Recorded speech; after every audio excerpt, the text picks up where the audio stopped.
చివరిగా గంభీరపేట మండలంలో ఉన్న వైద్య సిబ్బందికి ఏం చెప్పాలనుకుంటున్నారు? వైద్య సిబ్బంది జాగ్రత్తగా పనిచేయాలి. ఎటువంటి కంప్లైంట్స్ రాకుండా ఉంటే మంచిది. ఒకవేళ ఉంటే తప్పకుండా చర్యలు తీసుకుంటాం. కాబట్టి మీరు వచ్చే రోగులతో మంచిగా ఉండి వాళ్ళకు సరైన సేవలు అందించాలా. అలాగే ఎవరైనా సందర్శకులు వాళ్ళు వచ్చినప్పుడు వాళ్ళ గౌరవం మర్యాదలు ఇచ్చుకుంటూ మంచిగా ఉంటే చాలా బాగుంటుంది. మనకు మంచి పేరు వస్తుంది, ప్రభుత్వానికి కూడా మంచి పేరు వస్తుంది.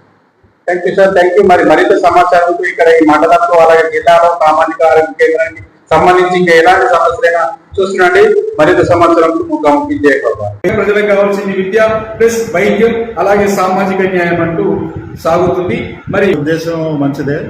మీరు ఇంతకుముందు చెప్పినట్టుగా వైద్య విద్య ఈ రెండు విద్యను సామాన్యులకు చాలా అవసరము. దాని మీద మీ యొక్క పోరాటానికి మేము మనస్ఫూర్తిగా అభినందిస్తాం. Thank you sir, thank you. జై గో భారత్, జై భీమ్. అలా భారత రాజ్యాంగము బిఆర్ అంబేద్కర్ గారు ఎంతో కష్టపడి రాశారు. దాని ప్రకారంగా ప్రభుత్వాలు అవి అమలు చేస్తున్నాయి. సో ఈ ప్రభుత్వం అనేది కూడా దాంట్లో భాగమే. కాబట్టి యాజ్ ప్రభుత్వ వైద్యులుగా మేము ప్రజలకు ఉన్న హక్కులను కాపాడుతాము. వాళ్ళ వైద్యము మేము ఉచితంగా చేసి వాళ్ళకు ఆరోగ్యం ఉండేటట్టు చేస్తాం. నా పేరు doctor Penchalaiah, general surgeon, superintendent Vemulawada, DCHS, Rajanna Sircilla జిల్లా. మా పరిధిలో ఉన్న ఆసుపత్రులు వేములవాడ, గంభీరాపేట మరియు ఎల్లారెడ్డిపేట.